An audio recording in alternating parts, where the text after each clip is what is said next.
아버지 하나님, 은혜를 감사합니다. 주님의 사랑을 감사합니다. 주님의 은혜와 사랑으로 말미암아 은총받은 저희들은 이제 우리 주님께서 주시는 새로운 삶을 복락의 삶으로 살게 하셨사오니 우리들의 영혼이 주 앞에서 큰 은혜를 입고 복을 누리며 살고 가는 줄로 믿습니다. 저희들에게 이 하루도 또한 우리 주님의 놀라우신 은총의 하루가 되기를 소원하오며 예수님의 이름으로 기도드립니다. 아멘. 자, 하나님 말씀 나누겠습니다. 오늘은 누가복음 6장 6절 이하 11절입니다. 6절 이하 11절입니다. 또 다른 안식일에 예수께서 회당에 들어가사 가르치실세 거기 오른손 마른 사람이 있는지라. 서기관과 바리새인들이 예수를 고발할 증거를 찾으려 하여 안식일에 병을 고치는가 엿보니 예수께서 그들의 생각을 아시고 손 마른 사람에게 이르시되 일어나 한가운데 서라 하시니 그가 일어나 서거늘 예수께서 그들에게 이르시되 내가 너희에게 묻노니 안식일에 선을 행하는 것과 악을 행하는 것, 생명을 구하는 것과 죽이는 것 어느 것이 옳으냐 하시며 무리를 둘러보시고 그 사람에게 이르시되 내 손을 내밀라 하시니 그가 그리하매 그 손이 회복된지라. 그들은 노기가 가득하여 예수를 어떻게 할까 하고 서로 의논하더라. 아멘. 6장에서는 1절부터 연속해서 안식일에 우리 주님께서 그 안식일을 생명처럼 지켜야 한다고 생각하고 있었던 유대 율법주의자들에 의해서 해석되고 있는 오해된 안식일, 잘못되게 가르쳐진 그 안식일에 대하여 우리 예수님께서는 바로잡아 주시는 그런 말씀을 1절부터 5절에 걸쳐서 먼저 말씀을 해주셨죠. 그래서 안식을 주는 주인, 곧 그 집의 주인, 그 집, 안식의 집, 회당과 성전, 곧 예수라는 당신 성전 안에서만, 그 집 안에서만 당신께서 우리에게 참된 양식을 주심으로 그 진리라는 떡, 진리라는 지식, 진리라는 하나님의 말씀을 우리에게 먹여주심으로 우리의 영혼이 비로소 쉼을, 영원한 안식을 누릴 수 있게 된다는 것을 이들이 알지 못하고 안식일을 지키는 것에만 급급하고 있었던 그들을 우리 주님께서 찾아가 만나주셔서 그들에게 하나님의 말씀을 다시 가르쳐 주신 것이죠. 그래서 안식일 날은 사람들이 회당과 성전에 모여서 하나님의 말씀을 온전히 듣고 배우는 날이 또한 안식일입니다. 물론 그 특정한 한 날만 하나님의 말씀을 듣고 배워야 할 날은 아닙니다만은 그 안식일을 통해서 참으로 안식되어야 할 영혼들을 만들어내시는 하나님의 거룩하신 뜻이 그런 제도를 통하여서 우리에게 가르쳐 주시려고 하신 것이기에 우리에게 안식일은 특정한 한 날이 아니라 매일매일이 안식일인 것이죠. 매일매일의 삶이 우리에게 안식을 주시는 참된 말씀을 양식으로 먹을 수 있는 날이 되어야 하는 것입니다. 그래야만이 저와 여러분 모두가 우리 주님이 주시는 놀라운 은혜의 말씀, 사랑의 능력 안에서 살아갈 수 있게 되기 때문인 겁니다. 오늘은 그 다음에 연이어 일어나고 있는 6절부터 11절에 있는 한 이야기를 가지고 우리 주님께서는 또다시 이 안식일에 당신이 하시는 일이 무엇인지를 알려주시죠. 아버지가 일하시니 당신도 나도 일한다고 하신 그 말씀 그대로 안식일날 병을 고치시는 일이 이 본문 가운데서 일어나게 됩니다. 6절을 보시게 되면 또 다른 안식일에 예수께서 회당에 들어가서 가르치실세. 항상 회당에서는 1차적인 목적, 2차적인 목적, 처음과 끝이 다 하나님의 말씀을 가르치는 것이에요. 그래서 하나님을 배우는 겁니다. 하나님의 말씀을 배우는 게 아니라 하나님의 말씀을 배우는 것은 과정이고 결국은 하나님을 알게 되고 하나님을 배우는 거예요. 그것이 저희 모두에게 있어야 될, 우리 모두에게 있어야 될 참된 지식인 것입니다. 그 지식을 진리라고 하는 거예요. 그래서 하나님을 알게 되는 것이 진리이며 그 하나님을 알게 된 사람들은 다른 것으로 자기들의 지식을 채우지 않아요. 그래서 여기서도 지금 6절에서 우리 주님은 그 회당에 들어가셔서 가르치실세라고 시작합니다. 근데 그때 그 회당에 오른손 마른 한 사람이 있다라고 되어 있어요. 그때 이 서기관들은 감각적으로 벌써 생각을 하고 있었던 것입니다.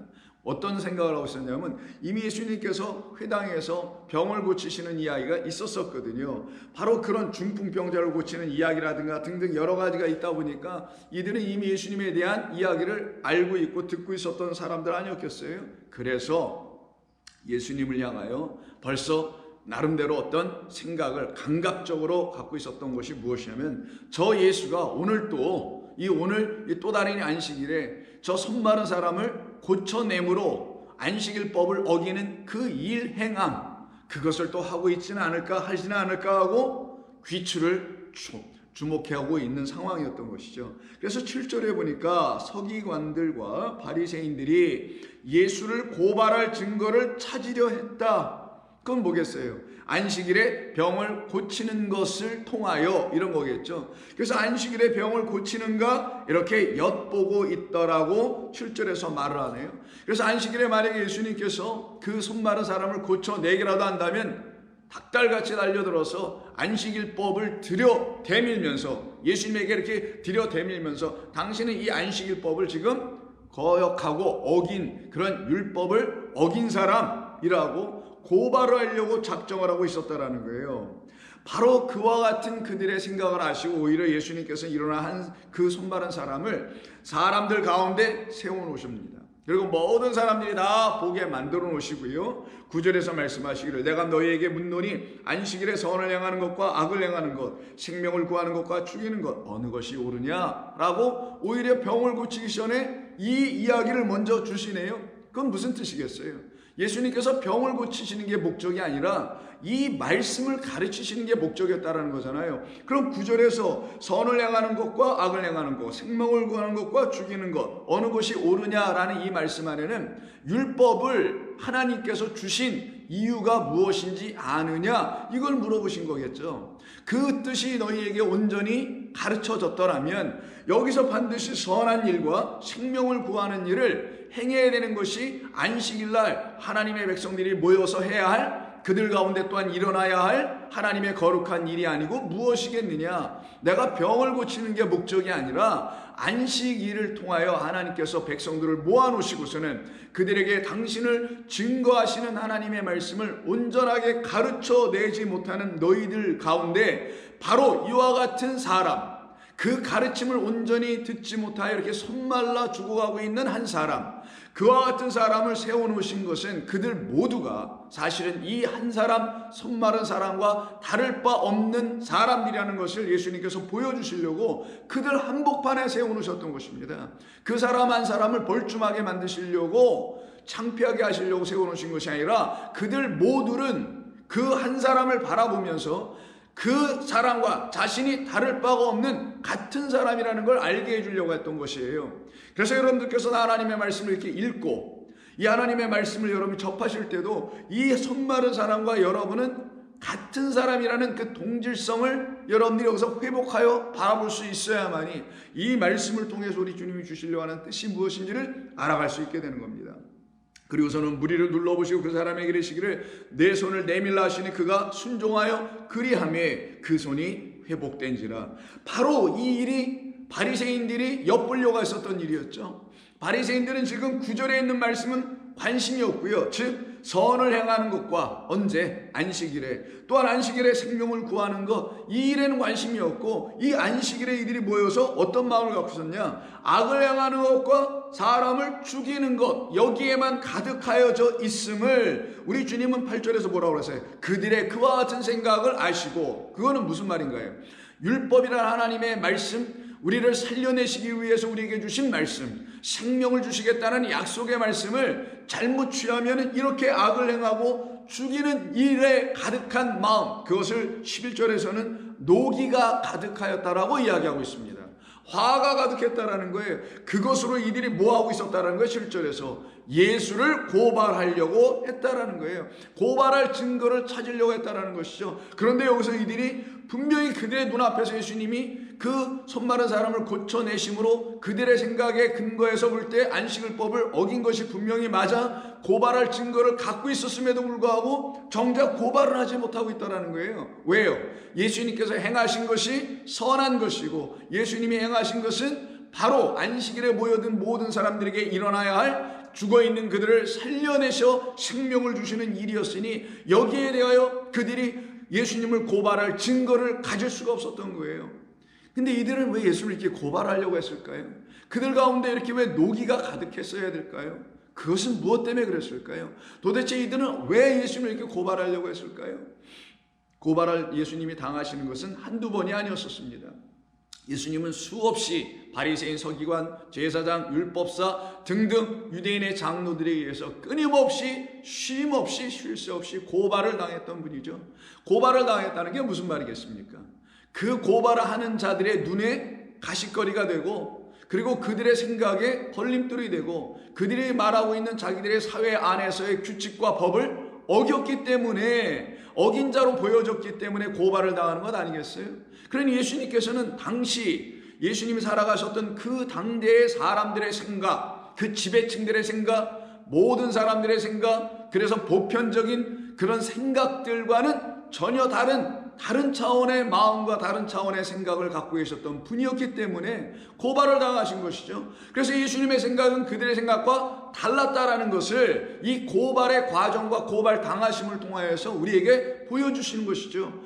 이사야를 통해서 일찍이 말씀하셨던 이사야 58장의 말씀 그대로 내 생각은 너의 생각과 다르고 내 길은 너희의 길과 다르다고 말씀하신 그 말씀 그대로였죠. 사람의 생각이 어찌 하나님의 생각과 같을 수가 있나요? 그러나 결국은 같게 되지 않은 그들에게 찾아오셔서 그 사람의 생각을 하나님의 생각으로 바꾸어 주셔서는 그때 그들의 마음 가운데 새롭게 들어온 하나님의 영의 마음으로 하나님의 말씀을 다시 읽고 다시 배울 때야만이 비로소 하나님의 마음을, 하나님의 생각을, 하나님의 길을 알아갈 수 있기 때문인 것이죠. 그래서 예수님은 죽음을 불사하고서도 그 위협당함을, 고발당함을 무릅쓰고서라도 사람들의 영혼인 우리들을 사랑하셨기에 우리들이 마치 이 땅에서 흙으로 돌아가야 될 자들이 아니라 흙은 흙으로 돌아가야지만 우리 안에 부어주신 하나님의 영은 하나님께로 돌아가야 한다는 이 놀라운, 그러나 이 신비한 하나님의 복음의 비밀을 이 땅에 선포해 주심으로 우리 모두를 죄악 가운데서, 죽음 가운데서, 손마른 가운데서, 중풍병 가운데서, 사망 가운데서 건져 나오게 하시려고 하셨던 것이 하나님의 뜻이었습니다. 그런데 이것을 알지 못하고 있는 그들, 자기들의 생각과 자기들의 가치관과 자기들의 설정하고 구축해 놓은 자기들의 세상이라는 법에 의해서 예수님은 계속해서 고발당하고 고소당하며 정죄당하고 결국은 그들의 말에 의해 심판까지 당하여 십자가에서 죽임을 당하시는 그 일까지도 우리 예수님에게는 계속해서 닥쳐 들어오고 있었던 것입니다. 그럼 이들이 계속 고발을 하려고 했다네요. 근데 이 고발이 여기서만 일어나진 않죠. 요한복음 8장을 보시게 되면 이 똑같은 사람들이 바로 예수님을 또다시 고발하려고 합니다. 그 내용을 보면 8장 1절에 예수님께서 감난산으로 가시니라. 아침에 다시 성전으로 들어오시니 백성이 다 나오는지라 앉으사 그들을, 여기서도 또 가르치시네. 이제 회당에서만 가르치신 것이 아니라 성전에서도 가르치시죠. 회당과 성전은 하나님의 백성들이 모여 들어와서 하나님의 말씀을 배워야 할 곳인데 온전하게 가르치지 못하고 있는 그들을 향해서 우리 주님께서 가르치고 계셨던 것이거든요. 바로 이와 같은 일을 행하십니다. 그때 서기관들과 바리새인들이 똑같은 무리들이죠. 똑같은 사람들입니다. 음행 중에 잡힌 여자를 끌고 와서 가운데 세우고는, 똑같이 가운데 세워놨네. 예수님께서 손바른 자를 가운데 세우신 것이 예수님은 그를 세우신 것인가와 달리 이들은 자기들이 볼 때 죄인이라고 생각하는 율법을 어겼던 바로 음행했던 여자를 가운데 세워놓고는 예수께 말하기를, 선생이요, 이 여자가 간음하다가 현장에서 잡혔나이다. 모세는 율법에 이런 여자를 돌로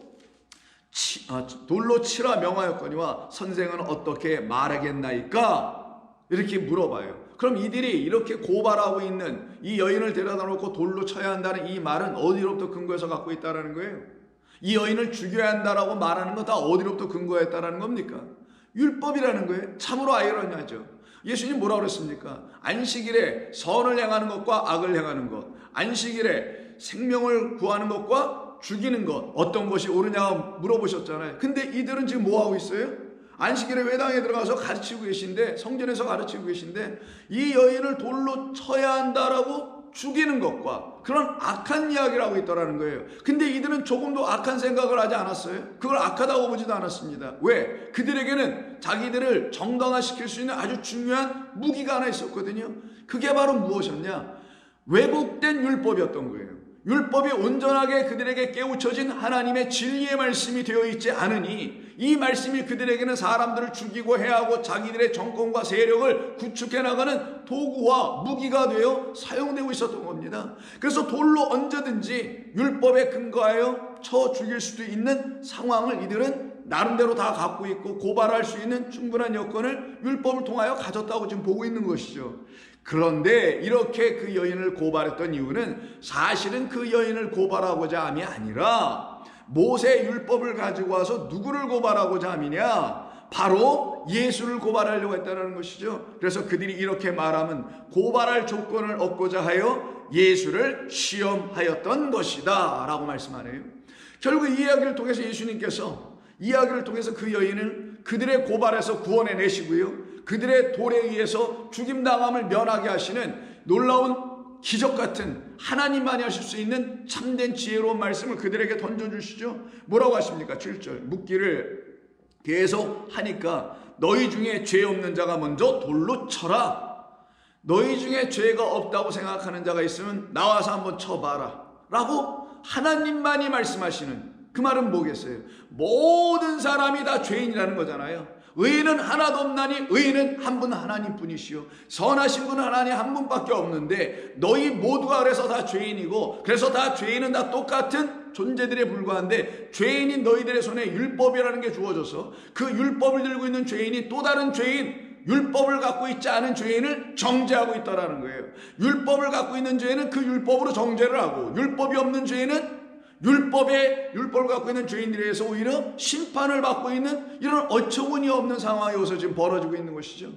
그래서 우리 주님께서 너희가 율법을 갖고 있기에 그 율법으로 말미암아 너희에게 가르치시려고 하는 죄인됨에 대한 이야기는 너희들이 다 망각하여 잊어버리고, 너희들이 죄인이라는 사실을 가르치려고 하는 이 율법은 너희가 다 잊어버리고, 율법을 갖고서는 죄인들을 정죄하여 심판 가운데 죽인 가운데 던지려고 하고 있으니, 율법이 본래 그런 뜻이 어떠냐? 율법은 선한 것이 아니고 악한 것이 어떠냐? 율법은 생명을 구하는 것이 아니고 생명을 얻어야 될 자를 오히려 죽이려고 하는 것이 율법의 뜻이 어떠냐? 라고 던지시고 계신 것이죠. 그런 예수님을 향하여만 고발한 게 아니라 그런 자기들의 잘못된 깨달음, 자기들의 교만, 오만, 그리고 잘못된 지식과 그 지식으로 갖게 된 권세, 이걸로 인하여 결국은 어떻게 합니까? 하나님의 백성 모두를 율법으로 고발만 하고 있는 그들에게 우리 주님은 찾아오셔서 그들이 알지 못하고 깨닫지 못했던 하나님이라는 참된 생명의 말씀, 그 말씀을 통하여 그들에게 다시 전해주시는 진리로 그 율법으로 말미암아 심판받을 수밖에 없고 죄인이라고 낙인 찍힐 수밖에 없고 사망 가운데 던져질 수밖에 없는 그런 고발을 당하고 있었던 우리의 영혼들을 진리로 구원해내고 계신 것이 우리 주님이 하고 계셨던 일인 것이죠. 그들은 거짓으로 예수님을 고발하고 거짓된 생각과 마음과 거짓된 잘못된 가르침으로 말미암아 갖게 된 율법으로 예수님과 이 백성들을 정죄하였지만, 오히려 예수님은 진리로 그 자기와 그리고 백성들을 정죄하고 있는 그들을 오히려 어떻게 합니까? 풀어내어 주시는 역사가 여기서 나타나게 되는 것이죠. 그리고 그들이 떠나갑니다. 10절 예수께서 일어나서 여자 외에 아무도 없는 것을 보시고 이르시되 여자여 너를 고발하던 그들이 어디 있느냐? 너를 정죄한 자가 있느냐 없느냐? 아무도 없습니다. 대답을 하네요. 그러면 너는 이제 더 이상 너를 정죄하는 자가 없으니 나도 너를 정죄하지 아니하노니 가서 다시는 죄를 범하지 말라. 자, 여기서 우리에게 중요한 것을 가르쳐 줍니다. 이들은 모세의 법을 가지고 들어왔죠. 모세는 이렇게 말하더이다 라고 예수님께 얘기해요. 그러면 모세의 말로는 뭐라고 있다라는 거예요?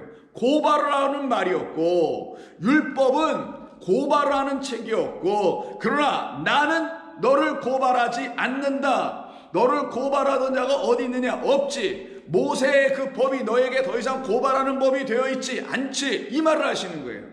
진리의 그리스도 생명의 주님을 만난 모든 사람들에게는 율법이 1차적으로 우리의 영혼에게 우리가 죄인이라는 사실을 고발하는 책입니다. 그래서 죄와 사망의 법으로 우리에게 찾아오는 말씀이 율법인 거예요.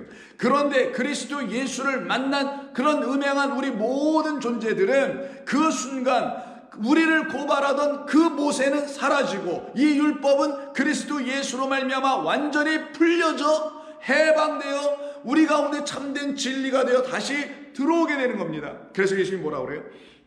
나도 너를 정죄하지 아니한다. 이때 나도 너를 정죄하지 않는다는 말씀은 나는 복음이요 은혜요 진리요 생명이니 너를 살리기 위해서 온 것이지 정죄하기 위해서 온 것이 아니라 율법과 모세와 잘못된 말로 갖고 있는 저들에 의해서 정죄받을 수밖에 없는 너의 영혼을 어느 누구도 풀어줄 수 없는 너희들의 인간들의 피조물들의 영혼을 내가 풀어주고 해방시켜주고 온전케 하기 위한 나는 진리의 하나님의 아들이란다라는 걸 선포해 준 겁니다. 내 말로 말미암지 않고는 율법이 결단코 너희들을 정죄하는 그 말에서 해방시켜주지 못할 것이며 거기에서 자유케 될 수가 없게 될 것이라는 걸 우리 주님께서 말씀하고 계신 거예요. 그러니 이 연이어서 풀려나가네요. 그래서 여러분 잘 아시는 같은 요한복음의 5장 45절을 보시면 주님은 이렇게 말씀하십니다. 내가 너희를, 이게 바리새인과 서기관 제사장들을 향해서 말씀하는 겁니다. 내가 너희를 아버지께 고발할까 생각하지 말라. 그들은 그렇게 생각한 거예요. 어떻게 생각했냐면 예수님이 오셔서 같은 율법을 가지고 서기관들은 이렇게 보고 있고 예수님은 이렇게 보고 있단 말이에요. 다르게 보고 있어요. 그래서 그 다르게 보고 있는 그 예수님의 율법 해석과 그 율법에 대한 해석으로 말미암아 백성들이 그 말씀을 들으니 이 말씀은 바리새인들의 교훈과는 달리 권위 있는 새 교훈이다 라고 그들이 전부 다 환호하고 들고 일어납니다. 감사합니다. 하나님을 찬송합니다. 왜요? 그들에게 참된 권세 있는 말씀은 그들 안에 있는 죄의 문제를 해결해 주신, 탕감해 주신, 용서해 주실 수 있는 말씀으로 예수님이 그들의 귀에 심령 안에 들려주셨기 때문 아니겠냐고요. 그래서 권위 있는 새 말씀이라고 했단 말이에요. 그 권위 있는 새 말씀으로 말미암아 권위 있었다고 스스로 생각했던 그들의 권위가 땅바닥으로 실추가 됐단 말이에요. 바리새인과 서기관들의 그 권위 있는 말들이 율법을 해석했던 그 잘못된 해석들이 땅바닥으로 떨어졌단 말이에요. 그래서 그들이 뭐라고 생각했냐면 저자 예수가 우리가 갖고 있는 수천 년 동안 물려받고 해석하고 수많은 랍비들에 의해서 잘 가듬어진 이 율법을, 그 해석들을, 이 연구들을 일거에 한 번에 그냥 다 쓰레기로 만들어가고 있으니 저자가 우리를 고발하고 있는 것이네 라고 생각했다라는 거예요.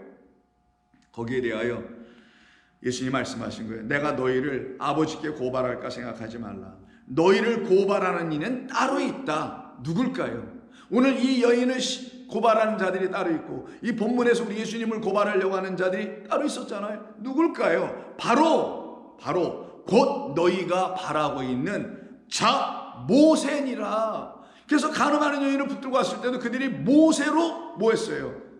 고발하고 있었잖아요. 모세의 법으로 고발했잖아요. 율법으로 고발했잖아요. 모세가 너희들을 고발하는 것이지 나는 너희들을 고발하지 않는다? 그건 무슨 말이겠어요?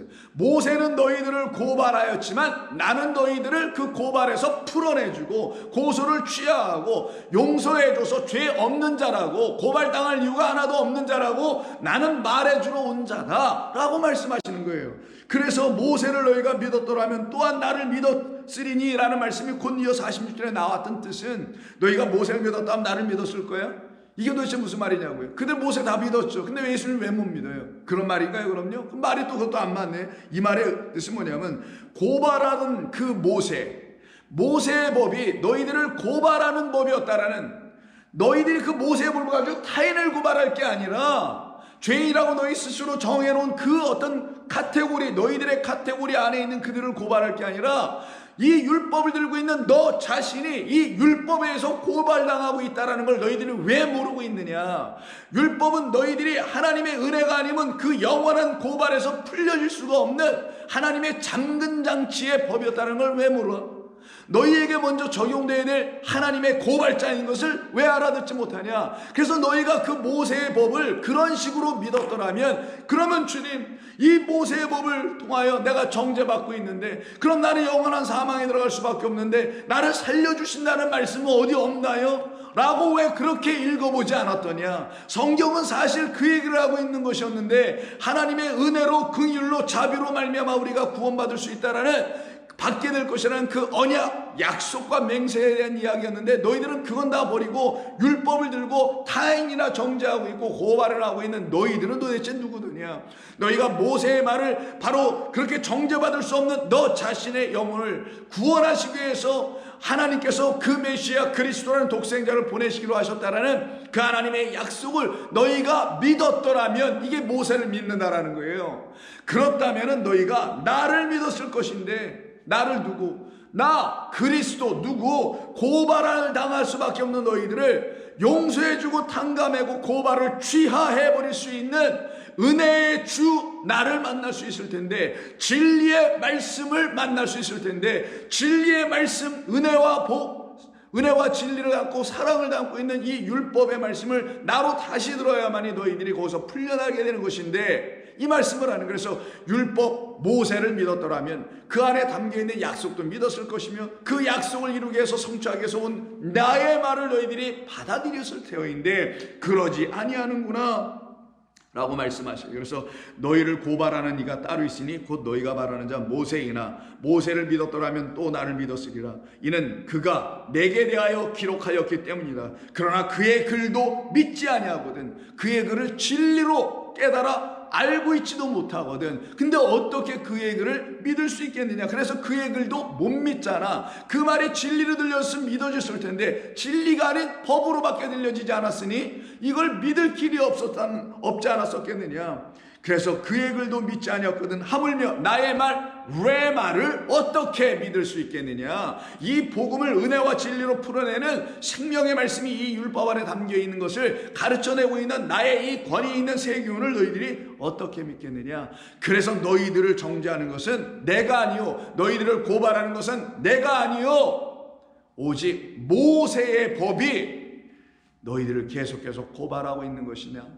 내가 그 고발당하고 있는 너희들을 쇠사슬을 내가 끈으로 이 땅에 온 하나님의 아들이라고 좀 말씀하는 거예요. 그래서 오늘 이 고발하다라는 말은 어디에서 사용되는 거냐면 헬라어로 카테고레오라고 하는데요. 여기서 나온 영어가 여러분 카테고리예요. 카테고리어로 많이 들어보셨죠? 어떤 카테고리 안에 들어와야 된다. 어떤 정형화되어 있는 어떤 틀이죠. 영어로 category라고 하는 바로 카테고리라는 말을 이 카테고레오라는 이 동사 헬라에서 나온 겁니다. 그건 뭐겠어요? 자기들의 생각이죠. 자기들이 딱 짜놓은 틀입니다. 그 틀에서 조금만 벗어나면 뭐가 되는 거예요? 잘못된 거. 이쪽으로 조금만 비껴나가면 이단이 되는 거. 그래서 예수님을 이들이 정죄하고 고발, 카테고리화 했던 것은 자기들이 수천 년 동안 갈고 닦고 계속 잘 만들어 왔다라고는 율법 해석에 근거하여 내놓는 안식일법, 무슨 법 이렇게 확장시켰던 모든 것들이 그들에게 있는 카테고리예요. 그들은 거기에서 벗어나지 못하고 있었던 사람이고 그 안에 갇혀 있었던 사람들이에요. 그것이 그들의 생각 전체를 지배하고 있었고 그들 유대 사회를 전체적으로 지배했던 것이 바로 그들의 카테고리였던 겁니다. 그 카테고리로 말미암아 예수님은 또한 예수님의 하나님의 백성들은 전부 다 뭐를 당하냐? 고발을 당하고 정죄를 당하고 그리고 결국은 죽임을 당하는 그런 일에까지 그 백성들이 끌려가고 있었던 거예요. 그래서 이 카테고레오라는 말에는 카타라는 말과 아고라의 말의 합성인데 카타는 뭐뭐에 따라서라는 뜻이고요. 아고라가 뭐냐? 광장이에요. 광장은 뭡니까? 광장 아니면 시장이라고 합니다. 사람들이 많이 모여드는 것이죠. 북적북적거리는 곳이죠. 그래서 우왕좌왕 웅성웅성거리는 것 아니겠어요? 그곳에서 뭘 만들어요? 어떤 하나의 여론을 만들어내고 그 많은 사람들이 함께 생각할 수 있는 보편적인 가치관이라고 말할 수 있는 것들을 끄집어내는 것이 바로 광장이며 시장이었던 거예요. 그곳에서 만들어진 말이 카테고리입니다. 그럼 카테고리의 말의 본래 뜻이 뭐예요? 이 고발하다의 말의 본래 뜻이 뭡니까? 많은 사람들이 보편적으로 생각하는 그 어떤 가치 하나가 그렇지 않은 어떤 사람들, 여기에 합류하지 못하고 이 보편적이라 그들이 많은 사람들의 여론과 공중의 어떤 대다수의 어떤 생각들에 일치하지 않거나 함께하지 않는 어떤 사람은 뭐 된다? 바로 고발당한다라는 의미를 갖고 있는 거예요. 그래서 이 세상도 지금 그렇잖아요. 많은 사람들이 다 그렇게 얘기하면 다 그게 맞는 줄 알고 있어요. 모든 사람들이 다 그런 것이 맞다고 하면 그게 또 맞는 줄만 알고 우르르 따라가고 있습니다. 과연 그럴까요? 그럼 예수님도 그래야 되겠네요. 모든 사람들이 다 맞다고 하는, 바리새인 서기관들이 다 맞다고 하는 그 생각들에 예수님은 따라가지 않았으니 예수님은 그럼 잘못된 사람일 수 있겠네요. 맞아요.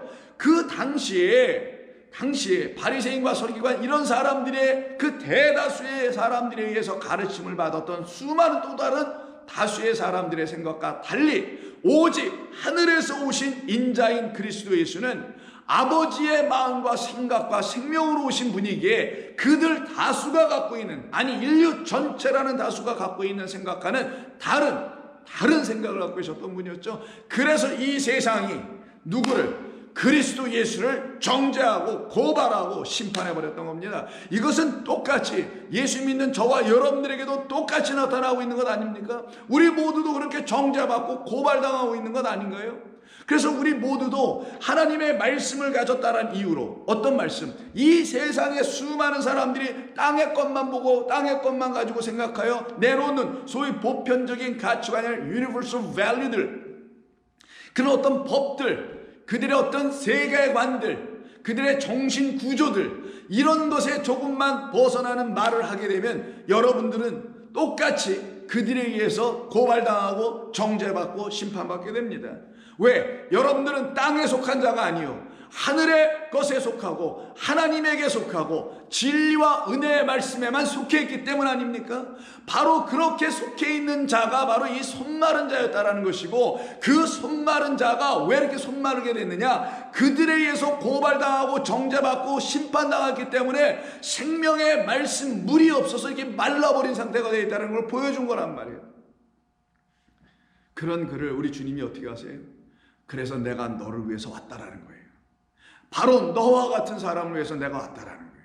이 세상에 의해서 수많은 자들에 의해서 정죄받고 고발당하여 오른손이 말라버린 상태에 있는 너, 그러나 너 옳은 것 갖고 있잖아. 사람들이 볼 때는 말라있는 것 같아 보이지만 너는 참된 옳은 것을 갖고 있잖아. 진리의 그 오른편에 너 서 있잖아. 그래서 너는 나로 말미암아 서 있고 있는 그런 내 백성 아니냐? 너는 선한 것과 생명이 무엇인지를 아는 자 아니더냐? 그것을 아는 자들만 손마른 자인 것이며, 그렇게 손마른 자들만 예수님을 만나게 되는 것이며, 그들만 올바른 오른편 의의 아들로 오신 그리스도 예수에 의해서 선한 것과 생명의 것으로 다시 만나 완전히 풀려지는 권세 있는 말씀을 듣고 풀려나는 진리의 말씀을 듣고 해방되는 하나님의 은혜의 백성이 되는 것입니다.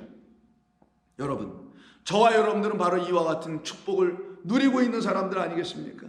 그런데도 불구하고 예수님은 끊임없이 이 사람들에 의해서 정죄당하고 고발당하시죠. 끊임없이 고발당합니다. 그들의 카테고리에 의해서 끊임없이 정죄당하고 고발당하고 계셨던 예수님. 그래서 누가복음 23장에도 보시게 되면 예수님을 정죄하는 사람들이 드디어 나오게 됩니다. 무리가 다 일어나 예수를 빌라도에게 끌고 가서 고발하여 이르되, 우리가 이 사람을 보매 우리 백성을 미혹하고 가이사에게 세금 바치는 것을 금하며 자칭 왕 그리스도라 하더이다 하니, 빌라도가 예수께 물어 이르되 내가 유대인의 왕이냐? 대답하여 이르시기를 내 말이 옳도다. 그러니 그들이 어떻게 해요? 더욱더 난리가 나죠. 그래서 10절에 보면 대제사장과 서기관들을 써서 힘써 카테고리로 고발을 하더라. 왜? 수많은 사람들이 다 모여있잖아요. 누구 하나를 놓고 예수님 한 분을 놓고, 그 한 분은 진리를 갖고 계신 한 분인데 이 한 분을 놓고 수많은 사람들이 좀 공격을 하고 있네요. 그리고 14절에서도 또 말씀하기를 이르되 너희가 이 백성을 미혹하는 자라 하여 내게 끌고 왔도다 라고 빌라도가 말하고 있죠. 그러나 보라, 내가 너희 앞에서 신문하였을 때 너희가 고발하는 일에 대하여 이 사람에게서 죄를 내가 찾지 못하겠노라. 아니, 세상 왕을 입을 통해서 오히려 이렇게 더 분명하게 말씀해 주고 있는 모습을 우리는 볼 수 있게 되죠. 그럼 왜 이렇게 된 건가요? 도대체 왜 이들은 이렇게 고발할 수밖에 없는 자들이 되었던 것인가요? 그것은 다른 데 있지 않습니다.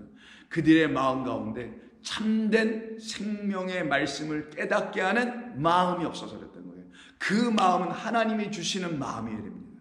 그 마음은 하나님의 말씀, 모세의 말인 이 성경 율법을 통하여 고발당한 사람들에게 나타나야 될 마음이고, 그렇게 고발당한 그 사람들은 그럼 주님 어찌하오리까? 내가 이 말씀으로 정죄 고발을 당하고 있는 나의 영혼을 어찌하오리까? 나를 불쌍히 여겨주옵소서. 나를 이 죄와 사망의 법에서 구원해 주시옵소서라고 외치는 자들에게만 드디어 이단자라고 지목받았던 예수님은 그에게 참된 진리를 가져다 주어 그에게 사망의 법에서 풀려 나오게 하여 너에게 죄는 더 이상 없고 너를 고발할 법도 더 이상 없고 너에겐 이제 내가 준 이 생명의 말 레마라는 성령의 법에 의해서 너희는 풀려나게 되며 그때 너희는 나로 말미암아 너희 또한 이 세상에서 그런 수많은 다수들에 의해서 정죄받고 고발당할 수밖에 없는 이 세상이 내놓은 가치관을 거역하고 살아가는 따라가지 아니하는 그러나 나라는 진리만을 따라오는 내 양들이니 너희들도 이 땅에서 고발당할 수밖에 없게 될 것이다. 그러나 너희들 두려워하지 말라. 세상이 너희들을 이단이라고 말해도 두려워하지 말라.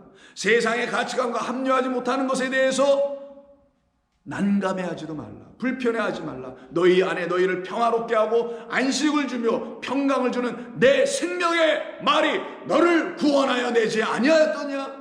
그것이 저와 여러분들에게 있지 아니합니까? 있지 않습니까? 있으니 우리가 담대히 이단자라고 지목받았던 우리 예수님을 쫓아가며 따라가며 그와 함께 동행하는 이 즐거움에서 우리의 기쁨을 빼앗을 자가 아무도 없는 것 아닙니까? 그래서 로마서 9장에서 우리 바울을 통하여 하나님께서는 다음과 같은 말씀을 로마서 8장이죠. 이런 말씀을 해주잖아요. 내가 확신하노니 38절 사망이나 생명이나 천사들이나 권세자들이나 현재일이나 장래일이나 능력이나 높음이나 깊음이나 다른 어떤 피조물이라도 우리를 우리 주 그리스도 예수 안에 있는 하나님의 사랑 이 사랑에서 끊을 수가 없느니라. 이 사랑이 뭐를 끊을 수 없어요? 하나님의 은혜의 법을 끊어낼 수 없어. 하나님께서 우리에게 주시는 생명의 성령의 법을 끊어낼 수가 없는 거예요. 그것이 저와 여러분들에게 새겨지니 우리 가운데 새 마음이 들어오게 된 거죠. 그런데 이들 오늘 본문에서 이들은 그 마음을 갖지 아니하고 어떤 마음으로 가득했대요? 예수를 고발할 마음으로 그런 생각으로 가득했다고 7절에서 말하고 더 나아가서 11절에서 뭐라 합니까? 예수님께서 그 사람을 고쳐내 주시니까 그들이 노기로 가득했다고 그러네요. 이 노기 화 같은 이야기겠죠. 전에도 한번 말씀을 나눴던 것으로 기억합니다만 이 노기 바로 잘못된 마음이에요. 가져서는 안 되는 마음입니다. 하나님의 거룩한 마음이 아닌 마음들인 거예요. 그리스도 예수의 마음이 아닌 마음들인 거예요. 이것으로 가득한 이들이 어떻게 하겠어요? 결국은 정죄하고 고발하는 자로 그 앞에 서서 선동하는 사람들의 무리 속에 낄 수밖에 없게 되었던 것이죠. 그럼 이 노기로 설명되고 있는 이 말의 뜻이 무엇인가요? 이것은 내일 또 계속해서 말씀을 나누도록 합니다. 하나님 감사합니다. 오늘 저희들에게 주신 이 말씀을 통해서 우리 주님의 거룩하심과 우리 주님이 행하시는 일이 무엇인지를 다시 한번 듣게 해주시니 감사합니다. 하나님의 말씀 이 법이 우리들에게 생명의 성령의 법이 되어 들려지기 이전에 이 법은 우리를 향한 정죄의 법이요 사망을 내놓게 할 수밖에 없는 법이었었으나 우리 주님 오셔서 이 말씀을 우리에게 진리와 은혜가 있는 말씀으로 회복하여 다시 듣게 해주시는 권세 있는 말씀으로 찾아오셨기에 우리의 심령은 이제 구원함을 얻고 우리의 손마름은 펴지고 온전하여지는 평강의 삶을 살게 하시니 감사드립니다. 오늘도 그 말씀 안에서 기쁨을 누리는 그래서 빼앗길 수 없는 그러나 이 세상 가운데서 주님과 함께 동행하는 그 즐거움을 조금도 타협하거나 내어놓을 수 없는 복된 성도들로 살아가게 하여 주옵소서. 예수님의 이름으로 기도드립니다. 아멘.